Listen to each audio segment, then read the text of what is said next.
अस्सलाम वालेकुम। चैनल को सब्सक्राइब कीजिए और बेल आइकॉन प्रेस कर दीजिए ताकि नेक्स्ट वीडियो का नोटिफिकेशन आपको बआसानी मिलता रहे। पेश खिदमत है कहानी खंडर का 11वां हिस्सा। मुझे अब अपनी कठिन मुसाफत बेमायने और नाकाम महसूस होने लगी। मैं शिकस्त खुर्दा अंदाज में खंडर के उस वीरान गोशे से बाहर निकला। पूरे माहौल पर अजीब सी चांदनी नुमा रोशनी फैली हुई थी, हालांकि खाला बिल्कुल तारीक था। मैं उस पुरस्रार खंडर के वीरान और शिकस्ता माहौल में सोनी को तलाश करने लगा। मेरे चार अतराफ पुरहैबत सन्नाटे का राज था। चांदनी सी रोशनी पे बतदरीज मांद पड़कर अंधेरों में मदगम होती महसूस हो रही थी। मैं थक हार कर एक साल खुर्दा सी दीवार से पुश्त टिका कर बैठ गया। अभी तक मेरी समझ में नहीं आ रहा था कि आखिर में किस तरह उस मरदूर्द जगदीश को कैफे किरदार तक पहुंचाऊंगा और कब सोनी को हासिल कर सकूंगा। यहाँ पहुंचकर पहले तो मुझे अपनी कामयाबी का बिल्कुल यकीन हो गया था, मगर फिर सोनी को बावजूद इसके बेबस और आज़ारदा पाकर, फिर उसे जगदीश के ताकूती शिकंजे में देखकर मुझे इस तल्ख हकीकत का अब जाकर अंदाज़ा होने लगा था कि सोनी को जगदीश के कब्जे से छुड़ाना इतना आसान और मामूली भी न था। मैं खुद को बुरी तरह बेबस महसूस कर रहा था। मुझे कोई राह सुझाई नहीं दे रही थी। मेरे चारों तरफ जैसे भयानक नाकामियों की मनहूस तारीकी छाई हुई थी। जब मेरा दिलो दिमाग बिल्कुल ही नाकामियों और एहसास महरूमियों के मुहीब अंधेरों में गुम हो गया, तो अचानक उन घटाटोप अंधियारों में एक उम्मीद का जुगनू चमका। फिर मेरी ख्वाबावर आंखें बंद होने लगी और मेरा अंदर रोशन होने लगा। तब फिर मैंने एक हालाए नूर को बढ़ते देखा। वो एक बड़ा ही पुरजलाल और पुरनूर बारिश चेहरा था, किसी बरगुजीदा बुजुर्ग का चेहरा। पहले तो मुझे यूं लगा जैसे ये बाबा कमाल का चेहरा हो, मगर नहीं, ये किसी और ही बड़े अल्लाह वाले फरिश्ता सिफत का चेहरा था। फिर मुझे उनकी नर्म आवाज़ सुनाई दी। वो मुझसे ही मुखातिब थे। बेटे, मायूसी कुफ्र है और मरदूद शैतान सबसे पहले इस रास्ते एक नेक इंसान के ईमान पर हमला करता है। मेरी बात गौर से सुनो। जगदीश एक बहुत बड़ा साहिर है। वो नाकाबिले तस्खीर रहने और क़यामत तक जिंदा रहने के लिए एक शैतानी काला अमल करना चाहता है, और इस अमल के लिए उसे जिस लड़की की ज़रूरत थी वो सोनी की सूरत में उसे मिल चुकी है, क्योंकि उसके शैतानी अमल के हिसाब से सोनी पूरनमा है, जो पूरी दुनिया में सिर्फ एक ही है। पूरनमा की हकीकत के बारे में हमारे एक मुरीद कमाल शाह ने तुम्हें बखूबी आगाह कर दिया है।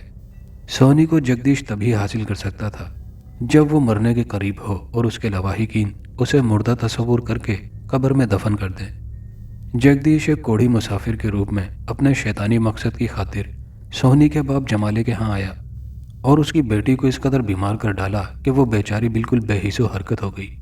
फिर उसे मुर्दा तस्वुर करके जैसे ही दफनाया गया, तो जगदीश ने उसी रात सोनी की जिंदा कब्र के करीब बैठकर उसे कब्र से निकाल ली और फिर यहाँ पाताल की मनहूस गहराइयों के इस पुरस्रार खंडर में ले आया। अब उसे अपने आखिरी शैतानी अमल के जरिए एक मखसूस पूरनमाशी यानी 14वीं रात का इंतजार है, जो बहुत करीब है। इतना कहकर वो अल्लाह वाला बुजुर्ग खामोश हुआ तो मैंने पूछा, ए अल्लाह के नेक बंदे, तू मेरी मदद कर। मैं सोनी को न सिर्फ उसके शैतानी पंजे से आज़ाद कराना चाहता हूँ, बल्कि उस शैतान मरदूद जगदीश को भी फना कर देना चाहता हूँ। हाँ, हम अल्लाह के हुक्म से तुम्हारी ज़रूर मदद करेंगे। जब तक हमारा दिया हुआ तावीज़ तुम्हारे पास रहेगा, वो मरदूद जगदीश तुम्हारा बाल भी बीका न कर सकेगा। लेकिन यही सब कुछ काफ़ी नहीं है। तुम्हें जगदीश को उसके शैतानी अमल से पहले सफाई हस्ती से मिटाना होगा। अब मैं तुम्हें जगदीश को हलाक करने का रास्ता दिखाता हूँ। इतना कहकर वो नेक बुजुर्ग जरा थमे। मैं बगौर उनकी बातें सुन रहा था। फिर वो बोले, जगदीश तुमसे बुरी तरह खाइफ है। इसकी बड़ी वजह यह है, इस पूरी दुनिया में तुम ही वो वाहिद इंसान हो जो उसके शैतानी मंसूबे से आगाह हो। जगदीश ने तुम्हारे यहाँ पाताल में आते ही फौरन यहाँ से राह फरार इख्तियार कर ली है और वो सीधा हिमालय की पुरस्रार गहराइयों में जा पहुंचा है।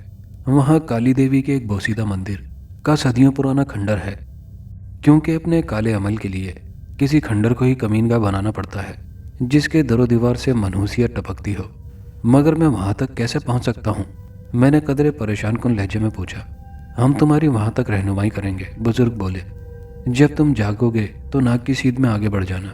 सामने सियाह पहाड़ियों के सिलसिले नजर आएंगे जिसमें जा बजा तारीख सुरंगें बनी होंगी। तुम किसी भी एक सुरंग के अंदर दाखिल हो जाना। जगदीश को तुम्हें अपने जोरे बाजू से दो बदो मुकाबला करके हलाक करना होगा, लेकिन होशियार रहना। वो तुम्हें मुख्तलिफ हीलों बहानों से हटाने की भी कोशिश करेगा। जाओ बच्चे, अल्लाह तुम्हारा हामी व नासिर हो। इतना कहकर बुजुर्ग की छवि गायब हो गई। अचानक मैं भी जैसे आलम ख्वाब की सी कैफियत से बेदार हो गया।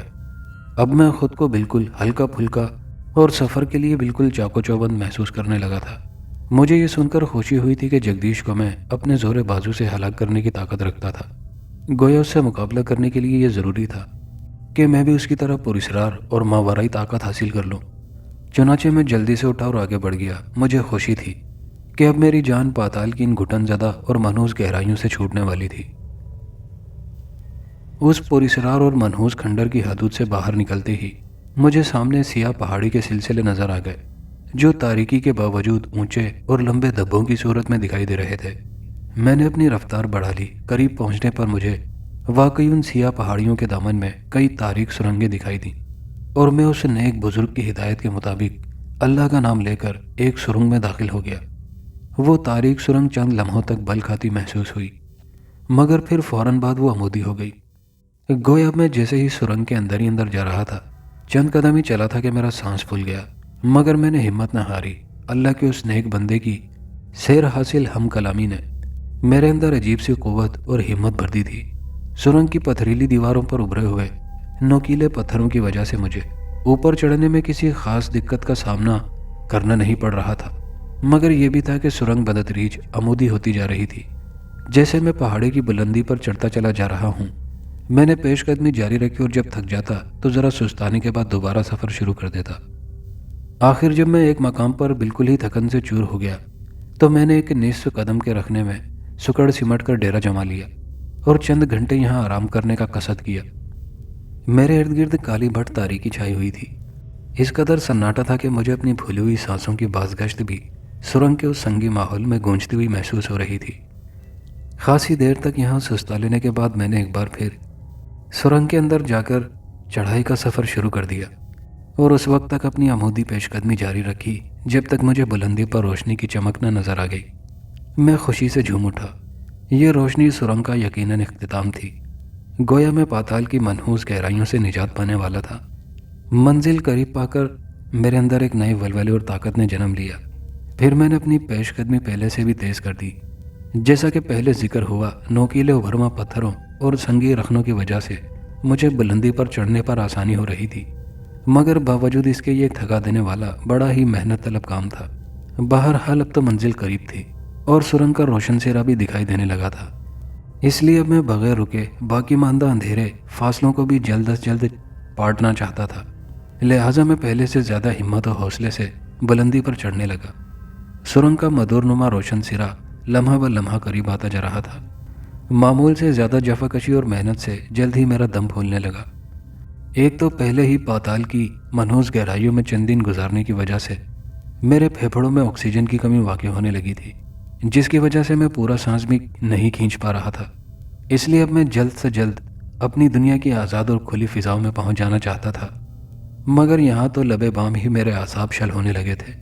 सांसें भी उखड़ने लगी थी। बिलाखिर जब मेरी रही सही जिस्मानी क़ुव्वत बिल्कुल जवाब दे गई तो मैं भी वहीं बेहाल सा होकर टिक सा गया। मैं पसीने पसीने हो रहा था, दम घुटता भी महसूस हो रहा था। एक लम्हे को मेरे अंदर ये लर्ज़ाखेज़ ख्याल उभरा कि अगर मेरी यही हालत रही तो मैं तो किसी भी लम्हे दोबारा नीचे लड़खड़ा कर गिरता चला जाऊंगा और इतनी बुलंदी से मेरा गोश्त पोस्त का वजूद नोकीले पत्थरों से टकरा कर छलनी हो जाएगा। मैंने अल्लाह का नाम लिया और चंद लम्हे मुंह खोले गहरे गहरे सांस लिए। फिर ज़रा ताकत बहाल होते ही मैंने दोबारा तारीकी में ऊपर चढ़ना शुरू कर दिया। अचानक एक नोकीले पत्थर पर जब मैंने अपना दायां पाँव अटकाकर अपने शिकस्ता वजूद को ऊपर घसीटा तो मेरा पाँव फिसल गया। मेरे घुटनों और कोहनियों पर खराशें उभर आई, क्योंकि मैं ज़रा नीचे तक नोकीले पत्थरों पर घिसटता चला गया था और इससे मेरे चेहरे पर भी जख्म खिंडाए थे। मैंने अगर फुर्ती के साथ अपने शिकस्ता वजूद को मुंतशिर ताकत को यकजा करके खुद को दोबारा नोकीले पत्थरों पर ना जमा लिया होता तो मैं उस सुरंगनुमा तारीक कुएं में हमेशा हमेशा के लिए गुम हो जाता। ज़रा देर सुस्ताने के बाद मैंने फिर ऊपर चढ़ना शुरू कर दिया। अब मंजिल को कदरे करीब पाकर मैंने जोश आमेज उजरत पसंदी से इज्तनाब बरता था और ज़रा रुककर संगलाख बुलंदी की जानिब अपना सफ़र जारी रखा। बिलाखिर मैं सब्र इस्तक़लाल और मुस्तकिल मिजाजी के साथ सुरंग के इंतहाई सिरे पर पहुंच ही गया और मेरे ज़ख्मी शल हाथों ने अपनी दुनिया की ज़रखेज़ ज़मीन को छू ही लिया। मैं उस अंधी मनहूस सुरंगनुमा गुफा से पूरी तरह से उभर कर नरम नरम घास पर खुली फिजा में बेसुध होकर कमर के बल लेट गया और जल्दी जल्दी गहरे सांस लेने लगा। मेरी प्यासी निगाहों ने जब साफ और शफाफ खुले आसमान पर महवे परवास परिंदों की हाल मस्त डारों को देखा तो मेरे अंदर ताजगी की तरावट उभरती चली गई। फिर अगले ही लम्हे में दुनिया व माफिया से बेनियाज हो गया। मैं बेहोश हो चुका था। मैं खुद ही होश में आया था, बल्कि ये कहना बेजाना होगा कि मैं नींद से जैसे ही बेदार हुआ था मैंने खुद को एक झलंगा सी चारपाई पर पड़े पाया था। वो एक झुग्गीनुमा झोंपड़ी थी। नींद का तस्करा मैंने इसलिए किया था कि मैं बेदार होकर खुद को ताज़ादम पाया था। मैंने एक सांवली से तीखी नकुश वाली लड़की को देखा। उसके माथे पर तिलक और मांग में सिंदूर था।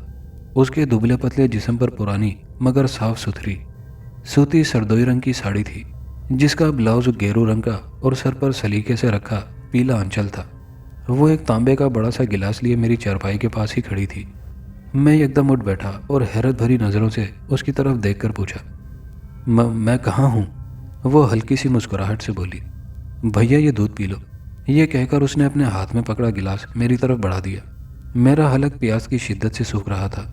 मैंने उससे दूध का गिलास लिया और पानी मांगा। उसने जस्त के एक टेढ़े मेढ़े कटोरे में करीब एक कोने में घड़े से पानी उंडेलकर मुझे थमाया और मैं एक ही सांस में सारा पानी पी गया। फिर दूध का गिलास भी घटाघट चढ़ा गया। उसके बाद आस्तीन से मुंह साफ करके उससे बोला, तुम कौन हो और ये कौन सी जगह है? वो मुस्कुराकर बोली, भैया चिंता न करो, तुम यहाँ बिल्कुल महफूज हो। ये सरहदी पुरवाई गांव है। मेरे पति और मैं इधर चाय की पत्तियां चुन रहे थे। तुम्हें हमने वहाँ एक सोनी गुफा के करीब बेहोश पाया तो यहाँ उठा लाए। तुम्हारा पति कहाँ है? उसका नाम क्या है? मैंने पूछा। मैं समझ गया था कि मैं इस वक्त पड़ोसी मुल्क भारत के किसी सरहदी गांव में था और ये औरत अपनी वज़ाकता और लबो लहजों से मुझे हिंदू ही लग रही थी। अमूमन ये औरतें अपने खाविंद का नाम नहीं लेती, मगर उसने धीरे से अपने शौहर का नाम गौरवंदास बताया और कहा कि वो ज़रा बाहर गया है, अभी आता ही होगा। फिर कुछ सोचकर बोली, भैया तुम इधर आराम से बैठो, मैं अभी उसे बुला कर लाती हूँ। यह कहकर वो बाहर चली गई। मैं हैरान और परेशान सा चारपाई पर बैठा रह गया। अचानक मेरी नज़र एक तरफ झूलते हुए टाट पर पड़ी। वो शायद झोंपड़ी का कोई अंदरूनी गोशा था। मैं आहिस्ती से उठा और दूसरी कोठड़ी की तरफ बढ़ गया। फिर बोसीदा झूलते हुए टाट के पर्दे को एक तरफ हटाकर अंदर दाखिल हुआ। उसकी छत ज़्यादा बुलंद न थी। ये एक छोटा सा कोठड़ी नुमा कमरा था, जिसकी एक दीवार से 4x4 का रोशनदान नजर आ रहा था। वहां से दिन की रोशनी अंदर ज़ूफिशा हो रही थी। मैंने फर्श पर देखा तो बुरी तरह ठिठका। फर्श पर एक मेली चिकट सी फटी पुरानी दरी बिछी हुई थी और वहां जाने क्या क्या अला बला बिखरा हुआ था। उनमें एक अंगीठी भी रखी हुई थी जो सर्द थी। पास ही कुछ टूटी हुई मालाएं, एक इंसानी ढांचे की खोपड़ी और चंद मिट्टी के माधु यानी गुड्डे वगैरह भी पड़े हुए थे। उनमें से किसी का बाजू गायब था तो किसी की 2 टांगें, 2 एक के तो सर भी नहीं थे। एक मिट्टी के छोटे से पुतले के सीने पर बोरी वाला सुवा भी पेवस्त था। ये सारी खुराफात मुझे काले इल्म में मुश्तमिल होने वाली दिखाई दे रही थी। तो गोया गोरवंदास कमबख्त जादू टूने किया करता था। मैंने होंठ भींच कर सोचा और तब अचानक दरी पर पड़ी इंसानी ढांचे वाली खोपड़ी जरा हिलती हुई महसूस हुई। मैं डर सा गया और फटी फटी आंखों से उसे देखने लगा कि कहीं ये मेरा वहम तो न था। फिर भी मैंने जमीन पर बिखरे हुए मिट्टी के 5-6 इंच के पुतलों को भी हरकत करते देखा। मेरा दिल यकबारगी सीने में जोर जोर से धड़कने लगा। अचानक झोंपड़ी के बाहर किसी के खांसने की आवाज़ सुनाई दी। उधर अचानक वो खोपड़ी और मिट्टी के पुतले भी साकित हो गए थे। मैं जल्दी से वापस पहली वाली कोठड़ी में आ गया। बैरूनी चौखट पर झूलता हुआ टाट का पर्दा हटा और फिर मैंने उस सांवली हिंदू औरत के हमरा एक पस्ता कद सियाह रोज शख्स को अंदर दाखिल होते देखा। उसकी आंखों में अजीब सी पुरस्कार चमक थी। चेहरा दाढ़ी मूंछों से बेनियाज था। उसने ऊपर शलवारनुमा कमीज और नीचे घेरदार नेफे वाली शलवार पहन रखी थी। मैं समझ गया यही उस औरत का शौहर गौरवंदास था। मेरी तरफ देखकर उसके बारीक सियारों होंठों पर गहरी मुस्कुराहट फैल गई। फिर वो मनहनी सी आवाज में बोला, कैसे हो भैया? ये कहकर उसने मुसाफे के लिए हाथ बढ़ाया। मैंने खामोश नज़रों से उसकी तरफ तकते हुए हाथ मिलाया। ठीक हूँ, मैंने मुख्तसर कहा। बैठो बैठो, वो सर हिलाते हुए मेहमान नवाजी वाले अंदाज में बोला। फिर अपनी बीवी से कहा, शाली से कुछ भोजन भी कराया है या बेचारा अभी तक भूखा है? गोया उसकी बीवी का नाम शाली था। फिर मैंने सोचा, फिर बोला, हाँ दूध पी लिया था मैंने, बड़ी मेहरबानी, मैं चलूँगा अब। मैंने जाने की इजाज़त चाही। मैं यहाँ ना जाने क्यों अजीब सी बेचैनी महसूस कर रहा था।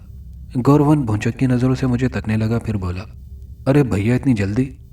अभी तो तुम्हारे शरीर की थकान भी नहीं उतरी होगी। बैठो, मैंने भी अभी तक भोजन नहीं किया है, साथ ही बैठकर खाते हैं। और ये तुम घबरा क्यों रहे हो इतने? मुझे अपना मित्र समझो। नहीं नहीं, मैं घबरा तो नहीं रहा, पर मुझे आगे जाना है, मैं ज्यादा देर नहीं ठहर सकता, मैंने कहा। इसी दौरान शाली एक कोने में बनी हुई रसोई नुमा खुड्डी में घुस गई। गौरवन ने मुस्कुराते हुए मेरे कंधे पर दोस्ताना अंदाज में अपना हाथ धरा। फिर हम दोनों चारपाई पर पांव लटकाए बैठ गए। गौरवन पहले तो चंद लम्हे मेरे चेहरे की तरफ अजीब पुरस्कार नजरों से तकता रहा, फिर अपनी मखसूस गहरी मुस्कुराहट से बोला, तेरा नाम क्या है? मेरा नाम वकार अहमद है, मैंने बिला खौफ अपना नाम बता दिया। मेरी बुद्धि में पहले ही था कि तू मुसलमान है। इस गांव में भी हिंदू मुस्लिम मिलजुल कर और भाइयों की तरह रहते हैं, वो बोला। उसने जैसे मुझे तसल्ली दी थी। मैं खामोश रहा, इतने में उसकी बीवी शाली रोटी के बर्तन ले आई। दाल, देसी घी से पकी हुई फुल्का नुमा रोटियां और पुदीने की चटनी थी। मुझे भूख तो लगी हुई थी, फिर इनकार करना भी खिलाफ आदाब था। फिर इस ख्याल से भी कि ये दोनों हिंदू मियाँ बीवी बुरा ना समझें, और फिर ये लोग भी मुझे अपने साथ खिलाने पिलाने में कोई यार नहीं समझ रहे थे, इसलिए मैं खामोशी से खाने में मशगूल हो गया। खाना खाने के बाद गौरवन ने एक डकार ली, फिर पानी के जस्ती कटोरी की तरफ हाथ बढ़ा दिया। मैं भी फारिग होकर बैठ गया। फिर वह मुझे अजीब पुरस्कार नज़रों से देखते हुए मुस्कुराने लगा। मैंने भी जबरन मुस्कुराते हुए उससे कहा, क्या बात है, तुम हंस रहे हो? मैं तेरे जैसे मित्र को पाकर बहुत खुश हूँ। वो अजीब से गहरे लहजे में बोला। क्या मतलब, मैं समझा नहीं। मैंने कदरे उलझे हुए लहजे में पूछा तो उसकी इसरार भरी मुस्कुराहट मजीद गहरी हो गई। मैं हवनकों की तरह गौरवनदास का चेहरा तकने लगा। धीरज पुत्र धीरज, मैं सब समझा दूंगा। तूने तो मेरे पो 12 कर दिए, गौरवन ने लड़े हुए लहजे में कहा। दूसरे लम्हे में यूं ही हंसकर बोला, तुम्हारी दोस्ती का शुक्रिया गौरवन भाई, अब मुझे जाने दो। वो हैरत से भवें उचकाकर बोला, हैं, ये क्या बात हुई? क्या सतराम सिंह की पतन शकुंतला के पास नहीं चलेगा? मैंने उठकर उसकी तरफ देखा। वो हंसकर बोला, चलो बताए देता हूँ। देख पुत्र, मेरा एक काम है, तू वो कर दे, मेरा मुकद्दर बन जाएगा। हम गरीब परातन का नसीब संवर जाएगा। वो लजाजत से बोला, कौन सा काम? मैंने भवें सुकेड़कर उससे पूछा। छोटा सा काम। लो सुनो, ये सारी जागीर ठाकुर दयाल सिंह की है। उसकी बहू रानी यानी उसके इकलौते बेटे सतराम सिंह की पतन शकुंतला देवी को एक बड़ी ही खतरनाक बीमारी ने आ लिया है, जिसका तोड़ कोई हकीम वैद्य भी न कर सका। मगर मेरे महागुरु चेला राम ने मुझे बताया है कि सोना खूह से एक बड़ा कांतरिक भूमि निकलेगा, बस उसे लेकर ठाकुर की हवेली पहुंच जाना। फिर शकुंतला देवी के सर पर जो भी जिन झपेट होगा वो उतर जाएगा। तब से मैं इंतजार कर रहा था, तुझे देखा तो जैसे मेरी आशा पूरी हो गई। वो सिराहत भरे अंदाज में बताकर खामोश हुआ तो मैंने हैरत से उसकी तरफ देखकर कहा, मगर मैं तो कोई बड़ा कांतरिक नहीं हूँ, बल्कि एक सीधा साधा इंसान हूँ। मैं इतना जान गया था कि मैं पाताल से बाहर जिस सुरंग की खूह से बाहर निकलने में कामयाब हुआ था, गौरवन उसे ही सोना खूह के नाम से पुकार रहा था। परंतु मेरी बात पर गोवर्धन दास पुरोम्मीद लहजे में मुझसे बोला, अरे भैयो, तुम क्या जानो अपनी शक्ति, ये तो बस शक्ति वाले ही जाने। बस आ, इस समय मेरे साथ चल। तेरे कारण अगर किसी का भला हो जावे तो क्या बुरा है। चल उठ, वो बसेद इसरार बोला। मैं भी इंसानी भलाई की खातिर उठ खड़ा हुआ। मैंने कनखियों से गोवर्धन की बीवी की तरफ देखा और चौंक पड़ा। उसके सलोने चेहरे पर अजीब सी परेशानी के आसार हवेदा थे, जिसे मैं कोई मायने पहनाने से कासिर ही रहा। फिर ऐन उस वक्त जब मैं और गोवर्धन ठाकुर दयाल सिंह की हवेली की तरफ जाने लगे तो अचानक उसकी बीवी शाली अपने शोहर गोवर्धन से कहने लगी, अरे सुनते हो, जरा मुझे जाने से पहले राजू भैया से नरसंगा ला दो, गणेश देवता के मंदिर जाऊंगी। अरे छोड़ो, वापसी में ला दूंगा। नहीं, अभी ला दो, क्या पता कब लौटो, पास ही तो है घर राजू भैया का। शाली ने इसरार किया। गोवर्धन मुझे वहां कहकर रुकने का चला गया। मुझे ऐसा लगा जैसे उसकी बीवी शाली ने जानबूझकर उसे वहां से निकाला है, और वही हुआ। चुनाचे गोवर्धन के जुग्गी से निकलते ही शाली जल्दी से मेरे आगे हाथ जोड़कर परेशान कुन और मतवहिश लहजे में बोली, भैया भगवान के लिए तुम इस वक्त चले जाओ, इस चक्कर में ना पड़ो। मैं उसकी बात सुनकर भौचक्का रह गया और उससे ये पूछा, कैसा चक्कर? अगर मेरी वजह से किसी को शिफा मिल जाती है तो इसमें क्या बुरा है? नहीं, हम सब मुसीबत में गिरफ्तार हो जाएंगे, तुम चले जाओ। वो मिन्नत समाजत करने लगी। उसे अपने शौहर गोवर्धन के लौट आने का भी धड़का लगा हुआ था। वो शायद किसी खौफ के बाइस उसके सामने तो मुझसे बात नहीं कर सकती थी, ताहम मेरे दिल को कुछ खुदबुद लग गई। मैंने उसकी परवाह न की। इस दौरान गोवर्धन बुड़बुड़ाता हुआ झुग्गी में दाखिल हुआ और बीवी की तरफ घूर कर बोला, खामखा मुझे चक्कर लगवाया, राजू था ही नहीं घर पर। चले भैयो चले, हम आगे ही देर हुई जा रही है, वो आखिर में मुझसे बोला। हम दोनों शाली को हैरानों परेशान खड़ा छोड़कर झुग्गी से निकल गए। यार गोर्धन, एक बात तो बता, मैंने उसके साथ चाय के खेतों के दरमियान चलते हुए कहा। हाँ भैया पूछो, वो बोला। ये ठाकुर दयाल सिंह की बहू रानी शकुंतला कब से बीमार है? बहुत दिन हो गए हैं, पर आज तक कोई इलाज न कर सका। यही तो मैं भी सोच रहा हूँ, भला मैं कैसे उसका इलाज कर सकता हूँ? तू कर लेगा भैया, उसको जिनका साया है। और मेरे महागुरु ग्रंथ के चेले ने मुझे यकीन दिलाया है कि सोनाखू से बरामद होने वाला तांत्रिक ही इसका जीन उतार सकता है। क्या जरूरी है कि सोनाखू से बरामद होने वाला तांत्रिक मैं ही हूँ? हाँ, और कोई आज तक निकला नहीं, वो पुरयकीन लहजे से बोला। देखो भैयो, मेरे मित्र, मेरा काम कर दे, मेरी हवेली वालों के आगे जय जयकार हो जाएगी। पर तू उन्हें यही कहना कि तू खुद भी एक जिन है, जिसे मैंने सोनाखू में जाकर तलाश किया है, और अब तुझ पर काला इल्म करके बहू रानी का इलाज कराने लाया हूँ। मैंने मुस्कुराकर हामी भर ली। वो मुझे पागल नजर आ रहा था। वो मेरे जरिए हवेली वालों से सस्ती शोहरत लेना चाहता था, मगर बात महज इतनी ही नहीं थी। उसके लहजे में कोई गहरी चाल साजिश या कोई पुरस्कार चक्कर नजर नहीं आ रहा था। इसकी वजह शायद शाली के वो मिन्नत भरे अल्फाज थे जो अब भी मेरे दिलो दिमाग में गूंज रहे थे, और मैं मुतज़ब्ज़ब होकर सोचने लगा कि आखिर उसने मुझे चले जाने का क्यों कहा था, और वो किस मुसीबत का शिकार होने का कह रही थी। गर्ज मेरा दिलो दिमाग गोमगू और अजीबोगरीब ख्यालात की आमाजगा बन गया था। यहाँ की ज़मीन खासी जरखेज नजर आ रही थी। चारों तरफ सब्जा ही सब्जा था। कच्चे पक्के, पुख्ता और नीम पुख्ता घरों में आलीशान मकान भी थे। दूर खेतों से पार गरीबों की झोपड़ियों, झुग्गियों और मड़ियों पर मुश्तमिल बस्ती भी थी। लोग बहुत मेहनती नजर आ रहे थे और अपने कामों में जुटे हुए थे। दूर मगरबी उफक पर सूरज की नारंगी रोशनी से गोमगू हो रहे थे, और आशियानों की तरफ लौटते हाले मस्त पंछियों की डाल में तरतीबवार महवे परवास थी। लगभग कोई किलोमीटर पैदल चले होंगे कि शाम के अंधियारे खाकों में जैसे एक निस्बतन बुलंद कता ज़मीन पर बड़ी कदीम तर्ज तामीर की हमील इमारत नजर आई। दूर से ही हवेली की ये इमारत दिलों में हैबत और अजीब सा रौब तारी किए हुए थी। गोवर्धन दास ने बताया, ये ठाकुर दयाल सिंह की हवेली और हाँ, उसकी जन्म भूमि भी है। एक पगडंडी नुमा बल खाता कच्चा रास्ता बतदरीज बुलंद होता हुआ हवेली की तरफ चला जा रहा था। जाने क्यों मैं अब एक अजीब सी बेकली महसूस करने लगा। जाने कम वक्त ये गोवर्धन दास मुझे किस चक्कर में फंसाना चाहता था। एक बार तो मेरे दिल में आई कि इस पर लानत भेजकर भाग जाऊं, मगर फिर गोवर्धन का एहसान याद करके अपना इरादा बदल लेता हूं।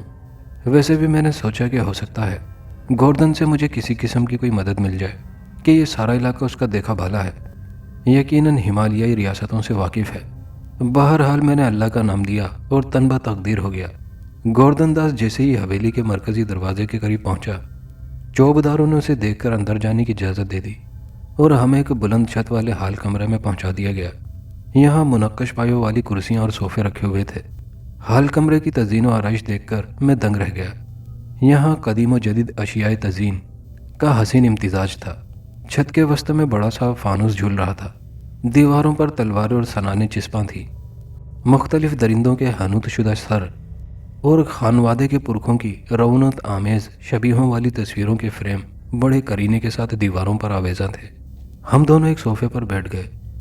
जरा देर बाद ठाकुर दयाल सिंह को हमारी आमद की इत्तला दे दी गई थी, क्योंकि हमारे वहाँ थोड़ी देर आने के बाद ही वो अपने भारी भरकम जुस्से और शाहाना लिबास के साथ नमूदार हुए।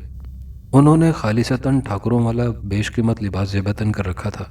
उसके हमारा ख़ानदान के दीगर अफराद भी थे। मुझे गोवर्धन की हैसियत और अहमियत का अंदाज़ा होने लगा था। ठाकुर दयाल सिंह के साथ उनकी ठाकुरानी बीवी और बेटा शराम सिंह भी था, जिसकी उम्र 22-23 साल के लगभग थी। उन तीनों के चेहरों पर परेशानी, तफक्कुर और सोगवारी का एहसास नुमाया था। गोवर्धन और मैं अज़राए एहतराम खड़े हुए। गोवर्धन, क्या तुम्हारी ये आमद हमारे लिए खुशखबरी का पैगाम है? ठाकुर दयाल सिंह ने बारोब और भारी गूंजदार आवाज़ में गोवर्धन से कहा, और फिर वो तीनों अपनी अपनी शाहाना नशिस्तों पर बड़े ठाठ के साथ बराजमान हो गए। उन तीनों की पुरुमीद नज़रें उस वक्त गोवर्धन के चेहरे पर जमी हुई थी। चंद मुसल्ला मसाहिब ख़ास और खिदमतगार भी वहाँ आन मौजूद हुए थे और एहतराम से सर झुकाए खड़े थे। हाल कमरे में दोबारा सन्नाटा तारी हो गया था। गोवर्धन जल्दी से हाथ बांधकर मोतबाना बोला, जी हाँ सरकार, मैंने कहा था ना कि मैं अपने महागुरु की कृपा से जल्द अपने इल्म से इसे काबू कर लूँगा, परंतु अब हमें देर नहीं करनी चाहिए। उसकी बात पर ठाकुर दयाल सिंह समेत उसकी ठाकुराइन पत्नी और बेटा मेरी तरफ अजीब नज़रों से घूरने लगे। फिर ठाकुर दयाल सिंह जल्दी से उठ खड़ा हुआ। चलो फिर, हम सब उठ खड़े हुए और उनके पीछे चल दिए। मैं बुरी तरह घबरा रहा था कि गोवर्धन दास के इस जुमले ने मुझे अजीब अंदेशे में मुब्तला कर दिया था कि आखिर उसने ठाकुर से किसे काबू करने के लिए कहा था। उन तीनों ने मेरी तरफ अजीब नज़रों से घूरा था। क्या इस कमबख्त गोवर्धन ने मुझे काबू करने को तो नहीं कहा? बहरहाल मैं दिल में अनजाने वसवसों और अंदेशों के साथ उनके अकब में गोवर्धन के हमरा चलता हुआ एक शाहाना और पुरतज़ीन कमरे में पहुंचा तो वस्त में बिछे हुए खूबसूरत और आरामदेह मसहरी पर किसी को लेटे हुए पाया। ये कोई औरत थी। मैं समझ गया कि बकौल गोवर्धन के ये जवान औरत ठाकुर दयाल सिंह की बहू यानी उनके बेटे श्याम सिंह की बीवी शकुंतला है। हम सब मसेरी के ज़रा करीब पहुंचे तो मैंने बगौर मसेरी पर बेसुध लेटी हुई शकुंतला के चेहरे की तरफ देखा। उसकी आंखें बंद थी मगर वो नीम बेहोशी के आलम में अपने हलक से अजीबोगरीब कराह आमेज आवाज़ें निकाल रही थी। मूर्ख, मोहे छोड़ दे, मेरा शरीर छोड़ दे। ये सुनकर मुझे अंदाज़ा हुआ कि उस पर किसी जिन झपेट का साया था जिससे वो छुटकारा पाने की तकरार कर रही थी। शकुंतला आम शक्लो सूरत की एक जवान औरत थी, रंगत की दबी हुई। शायद ये उसकी पुरस्रार बीमारी की वजह से थी, वरना तो मैं समझा था कि इतने बड़े ठाकुर खानवादे की बहू ज़रूर कोई हसीनो जमील औरत होगी। अचानक गोवर्धन दास ने तहकमाना लहजे में मुझसे कहा, देख, ये है वो जिस पर तुम्हारा गंदा साया है। अब तुम इससे कहो कि इसके सुंदर शरीर को छोड़ना चाहते हो। मैं गोवर्धन के इस बदले हुए अंदाजे तो हाथी पर बुरी तरह ठिठका तो वो होले से सरगोशी करते हुए मुझसे बोला, अरे मेरी मजबूरी समझ मूर्ख, और जो मैं कह रहा हूँ वो कर, वरना मेरे साथ तुम भी मुसीबत में फंस जाओगे। मैंने उसकी बात पर दांत भींच लिए। पता नहीं ये मर्दूद क्या चक्कर चला रहा था जो अपने साथ मुझे भी फंसवाने के दर पे था। बहरहाल मैं उसकी बात मानने पर मजबूर हो गया और आगे बढ़कर मैंने वही किया जो गोवर्धन ने मुझसे कहा था। मेरे ये कहने की देर थी कि शकुंतला ने फौरन अपनी आंखें खोल दी और साथ ही एकदम उठ बैठी। सबके चेहरों को बारी बारी देखा, फिर अपने शौहर श्याम सिंह को जैसे पहचानते हुए खुशी से चिल्लाकर बोली, श्याम, ये तुम हो? सबके चेहरों पर खुशी के आसार नमूदार हो गए। श्याम फौरन अपनी पत्नी के सरहाने बैठ गया और खुशी से अपनी बीवी शकुंतला के सर पर हाथ फेरते हुए मोहब्बत भरे लहजे में बोला, शकुंतला, तुमने आखिर मुझे पहचान लिया? फिर शकुंतला ने ठाकुर और ठाकुराइन की तरफ देखा। पिताजी, माताजी, उसने खुशी से लरसती आवाज में कहा। दोनों बेपनाह खुशी के साथ उसके करीब बैठ गए। तब फिर अचानक शकुंतला ने मेरी तरफ देखा और फिर एकदम उसके चेहरे के तासुरात बिगड़ गए। वो मेरी तरफ उंगली का इशारा करते हुए हिज़ियानी आवाज में चिल्लाई, यही है वो मूर्ख जो मेरे शरीर से चिमटा हुआ था। उसके ये कहने की देर थी कि मैं बुरी तरह परेशान हो गया और गोवर्धन की तरफ देखने लगा। उसके चेहरे पर मकरू मुस्कुराहट थी। मैं वापस जाने के लिए पलटा तो हरामी गोवर्धन ने मुझे पकड़ लिया। जाता किधर है तू? सजा तो अपनी भुगत ले। मैंने गुस्से भरी नज़रों से उसे देखा। अब मैं उसकी साजिश भांप गया था, बल्कि मुझे तो शकुंतला भी इस ड्रामे और इस साजिश का हिस्सा लग रही थी। मैंने नफरत और गैज़ो गज़ब से गोवर्धन को धमका दिया। ठाकुर और उसके बेटे श्याम सिंह ने अपनी जेबों से पिस्तौल निकालकर मुझ पर तान लिए। गोवर्धन चिल्लाकर उनसे बोला, ये मूर्ख जाने ना पाए सरकार, इसका जादू अब खत्म हो चुका है। इसे पकड़ लो, ये हमारा अब कुछ नहीं बिगाड़ सकता। खबरदार, हरकत मत करना वरना गोली से भून दिए जाओगे। गोवर्धन दास के हौसले पर ठाकुर दयाल सिंह ने शोलाबार लहजे में मुझसे कहा और मैं अपनी जगह हैरानो परेशान खड़ा हो गया। मक्कार और फरेबी गोवर्धन दास खबीसाना मुस्कुराहट के साथ मुझे घूरे जा रहा था।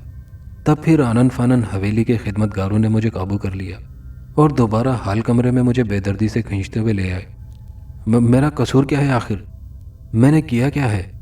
मैंने एहतजाज किया तो ठाकुर दयाल सिंह का बेटा श्याम सिंह गैज़ो गज़ब के आलम में मेरी तरफ बढ़ा और ज़ोर से मेरे चेहरे पर एक थप्पड़ रसीद कर डाला।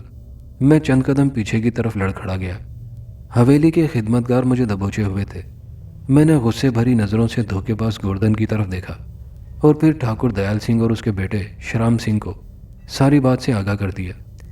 मगर वो दोनों बाप बेटे भला कब मेरी किसी बात पर एतबार करने वाले थे। तब फिर ठाकुर दयाल सिंह ने अपने खिदमतगारों को हुक्म दिया, इस मूर्ख मरदूद को तहखाने में ले जाकर बंद कर दो, इसे हम कल खुद मौत की सज़ा देंगे। ठाकुर दयाल सिंह का यह सफ़ाकाना फैसला सुनकर मैं थर्रा कर रह गया। मुझे बड़ी बुरी तरह इस बात का पछतावा होने लगा कि काश मैं इस मरदूद फरेबी गोर्धन दास की नेक नफीस बीवी शाली का कहना मान लेता। गोर्धन की बातों में आकर मैं इस पराए फड्डे में अपनी टांग न अड़ाता। मगर अब क्या हो सकता था। चिड़ियाँ खेत चुग गई थीं, मगर मैं भी इतनी आसानी से बेमौत मरने वाला न था। मेरे अंदर जैसे जीने और अपनी बका की उमंग बेदार हुई तो मैंने अपने अंदर अजीब सी कुव्वत का एहसास पाया और फिर एक झटके से खुद को खिदमतगारों के टोले से छुड़ाकर बाहर भागा। पकड़ो पकड़ो, मूर्ख जाने ना पाए। ये आवाज़ें मेरे अकब में बुलंद होने लगी थी, मगर मेरी टांगें तो जैसे हवा से बातें करने लगी थीं। मैं बेतहाशा दौड़े चले जा रहा था। पूरी बस्ती में मेरे खिलाफ ऐलान कर दिया गया कि मुझे कोई अपने पास पनाह न दे, बल्कि बस्ती के सभी लोग मेरी जान के दर पे हो गए। ये बहुत मुश्किल तरीन सूरत हाल थी। ये तो शुक्र था कि उस वक्त रात का वक्त था, इसलिए मैं जंगलों खेतों में छुपता छुपाता फिर रहा था। अचानक मुझे शाली की झुग्गी का ख्याल आया। मैंने सोचा, इस नाजुक सूरत हाल में वो नेकदिल औरत मुझे आर्जी तौर पर ही सही मगर पनाह दे सकती है। अगरचे इसमें भी खतरा था क्योंकि गोर्धन किसी भी वक्त वहां पहुंच सकता था, मगर बहरहाल ये किसी के ख्वाबो ख्याल में भी ना होगा कि मैं वहां छुपा हुआ हो सकता हूँ। और फिर गोर्धन को भी तो उसकी धोखेबाजी का मजा चखाना है। चुनाचे ये तहिया करके मैं किसी तरह छुपता छुपाता शाली की झुग्गी के करीब पहुंचा और मौका ताड़कर अंदर घुस गया। हस्बे तवक्को शाली झुग्गी में तन्हा थी। मुझे देखकर वह बुरी तरह परेशान हो गई। बहन, मैंने तुम्हारी बात न मानी और इस मुसीबत का शिकार हो गया। क्या मुझे यहाँ पनाह दे सकती हो? मैंने मुल्तजी लहजे में उससे कहा कि वो मजीद परेशान हो गई। तब उसने मेरे सामने मजीद इंकशाफात किए और बताया कि दर हकीकत ये सारा ढोंग था जो उसके शोहर गोर्धन ने रचाया था, और इस ड्रामे में ठाकुर दयाल सिंह की बहू शकुंतला ने अहम किरदार अदा किया था। उसने मुझे मजीद रूह फरसा इंकशाफात करते हुए ये भी बताया कि शकुंतला दर हकीकत गोर्धन दास के महागुरु चेलाराम की दासी कुंडली है, जो शकुंतला की हमशक्ल है।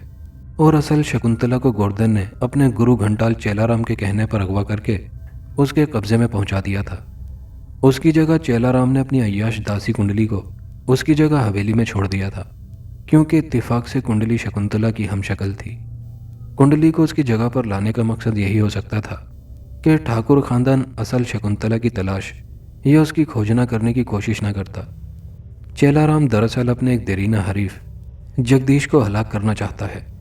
जगदीश के नाम पर मैं बुरी तरह चौंका था, मगर मैंने इस बारे में शाली से नहीं कहा था कि मैं बदस्तूर उसकी बात गौर से सुनता रहा था। दोस्तों, ये कहानी अभी जारी है। कहानी का बकिया हिस्सा नेक्स्ट वीडियो में मुलाहिजा कीजिएगा, और कहानी कैसी लगी कमेंट बॉक्स में अपनी राय का इजहार ज़रूर कीजिएगा। और अगर चैनल पर नए हैं तो चैनल को सब्सक्राइब करना मत भूलिएगा। शुक्रिया।